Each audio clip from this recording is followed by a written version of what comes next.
Okay, draft is underway. And obviously Team Empire watched that interview because they banned Doom. Right. That was Puppy's next jungler. Yeah, they first picked it pretty much every game when they can. They really like the Lion Doom opening. Alan's already looking. No, Puppy's drafting again, right? Yeah, Puppy is drafting. But are they like 30 seconds left reserve time with the first ban? Yeah, they might have. What? They might have come late, or maybe they just don't want to ban. Guys, there's a draft going on. That's okay. They've got it. It's fine. Who needs reserve time anyway? Like, there's actually nothing going on, right? Like, we're live. I mean, Black Winter, is this a strat? No bans. 3, 2, guys. no ban. Okay, no ban. Wow. Well, maybe that's what he meant is when he said, let's just do what we're most comfortable with and just draft the best thing for us. I don't have a stat for this. I've not seen this happen. Like, the last time I've seen this happen was Ice Ice Ice when he was playing for Team Zenith, right? They were playing against us. Yeah, and like, he didn't ban any heroes. No. And He left all the OP heroes in the pool. Basically, the idea was like he left us all the OP heroes. We got all the OP heroes, but the OP heroes didn't work together as a team. Right. But they still won in the end. But it's not just no bans. You have to burn all your reserve time to do this. You cannot. But then you must have a specific plan in mind of 5 that you want that have got a reserve on each anyway. That if they ban out 5, you can still run the same that you want. So, I mean, this is okay. I'm just tilted. I mean, the thing is as well. He stopped from removing 2 heroes that their team might want as well, right? Yeah, but look at Empire now. They're like, huh? Do we just not ban either? They're taking a lot of. Or they don't just leave the whole pool open. They don't really care. They're all disconnected. Okay. Yeah, that makes more sense. Thankfully, we finally get to know that it was a disconnection because I was starting to think, hold on a minute.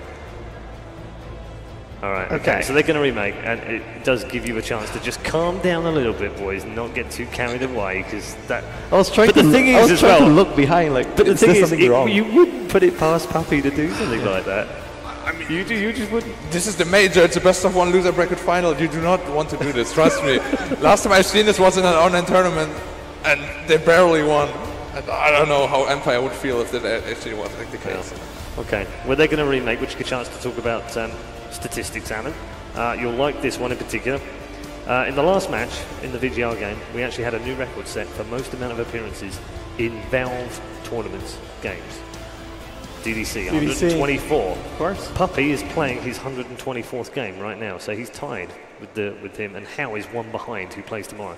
Wow. So the 3 of them. So it depends how far they all go through as to who ends the tournament with the most amount of games ever played at Valve events. And each of them just absolutely iconic in their own right. DDC up with MMY as the Chinese support players. How the most efficient carry, like the baseball sabermetrics guy of Dota, the most efficient carry of all time, and of course Puppy, probably best captain. Do you want to do a little bit of a quiz? There are only 6 players in the world that have had more than 70 wins at Valve events in Dota 2 history. Puppy's 1. Yep. That was the easy one. I gave you that one. I'm gonna go. I'm gonna go ahead and guess the 3 that have the most appearances. Okay. That you just rattled off. Nope. How? Because DDC has 69. Shall it? No, he does have 70. The director 8? Hao actually has 68, so he's not too far behind.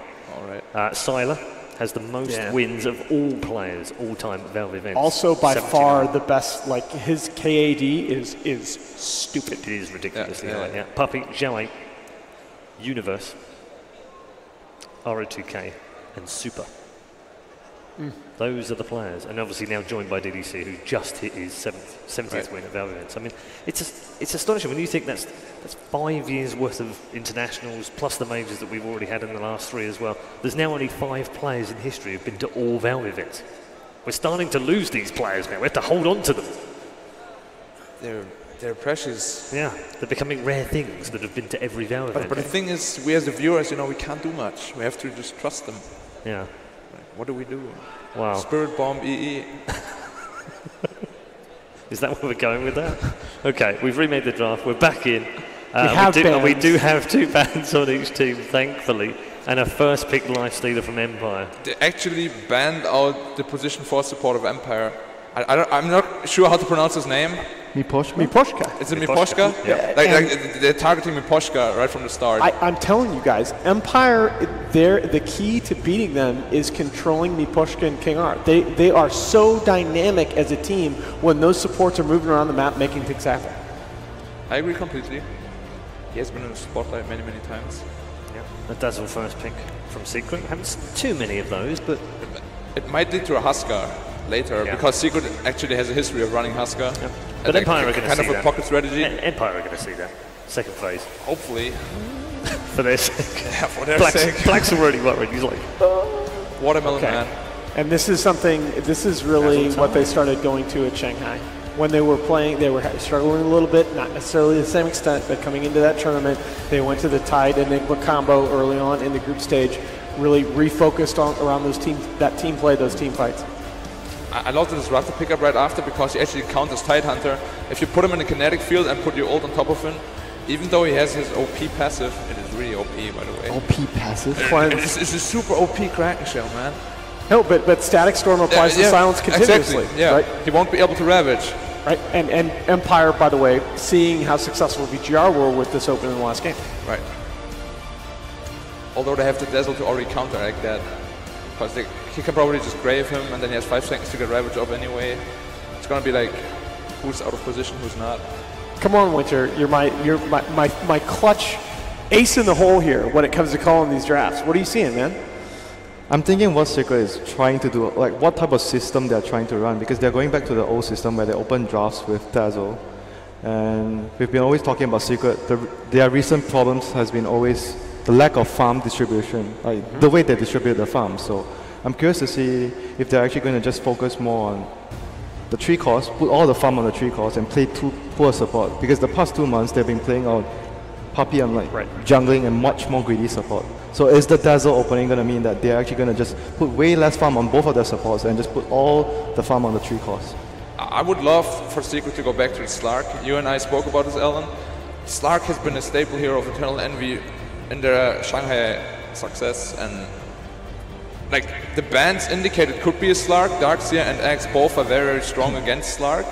I see the 2 heroes that I talked about that I want to see Envy play in a BO1 are Slark or Drow. I feel like those were his 2 strongest heroes and the 2 heroes that they played around best as a team in Shanghai. It might be just it might be a draw. We have a VS Rush lineup, the Dire, Dazzle, Venge, and they have a big ultimate. Going Invoker.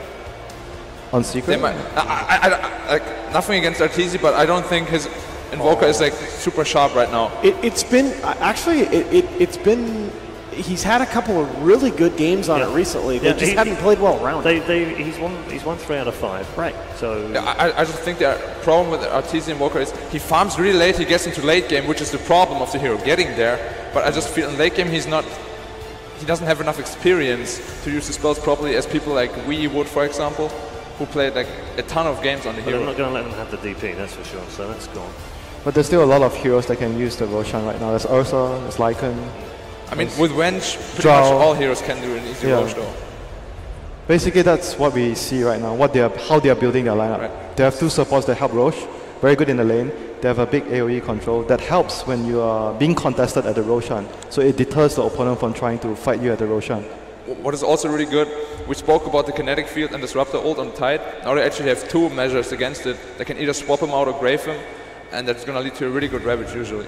Because most people are going to clump around him, they're going to punch him, you know, try to kill him as fast as possible. You stop that, you Ravage them, you win a team fight. So I think most likely they're just going to go for cores that are going to take up a lot of space because they have 2 supports right now that basically don't need much farm. They need some experience, and they're going to just do their job just fine. They don't need farm at all. So that is the direction I can see Secret taking this. Then Slark would be a really good hero for that.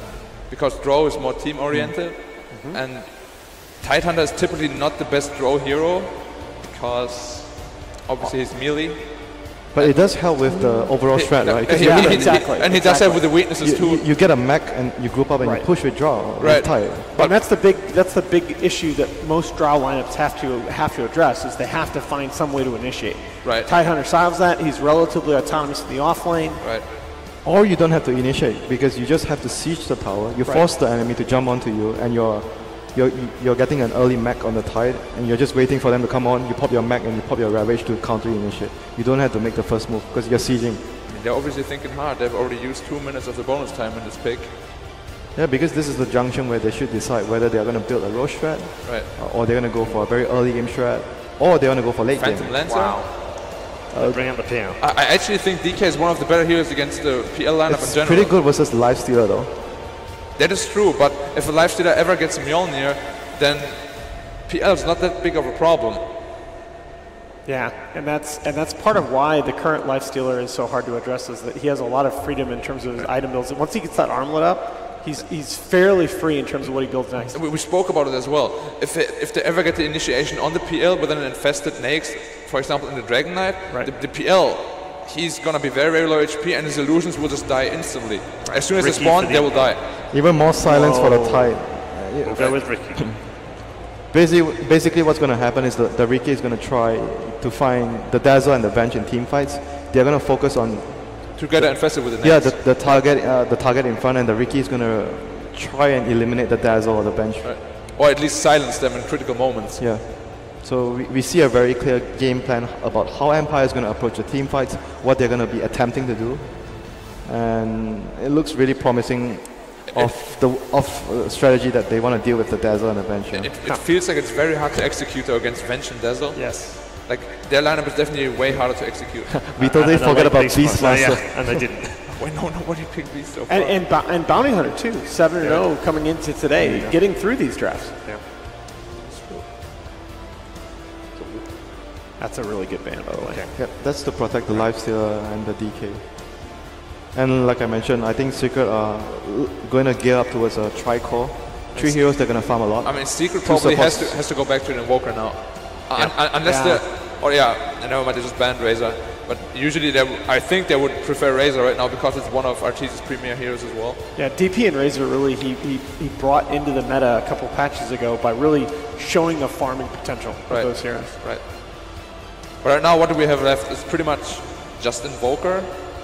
Yeah, but for Empire, they're going to look to pick up their offlane, their initiating hero. Right. Yeah.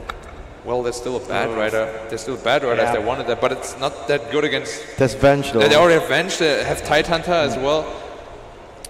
Beastmaster's banned. I mean, there's Prophet, but doesn't feel like it synergizes well with their lineup. This is true. Something Afterlife plays a lot. I guess you could Night Stalker. I mean, then again, Bad Rider is never bad with a Lifestealer though. You can actually get the initiation going, and... I mean, Slardar is still there. Or a Sand King. Oh. Well, that's really good versus the illusions though. Oh, we spoke about it the other day. Yeah, if you get Aghanims, right? If you get Aghanims, of course. then the whole PL he just explodes. All his illusions and the hero he just explodes instantly. This is actually hardcore. Exactly the conversation you and I had. Exactly. But the only issue is how is this hero going to get towards his bling, because his farming abilities in the jungle right now is really, really bad. He farms very slow in the jungle, so he has to somehow get a very good laning phase. So gone for a slightly safer Gyro. This is Arteezy PL mid. Yeah. Looks like it. And Envy's going to use Gyro. Not that good. Okay. We're going to go down the line. We're going to start with Black this time. Now, these are predictions post-draft. I've given you a bit of a chance here. Where are we going? Very quickly. I really like Empire. I'm going for Empire. Okay. I like Empire too, even though I was advised not to follow Black, but I'm still going to follow Black. Okay. I have to go for Empire. This is just so in their comfort zone right now. Wow. 3 Empire. I can't believe it. 3 Empire. Okay. Hey, I'm 2-4. I just want to say it. Right, okay. We all were wrong the last game. They've all gone the same way. Who would have thought it? Let's head over to our commentary team now for the final game of the day. Team Secret versus Team Empire.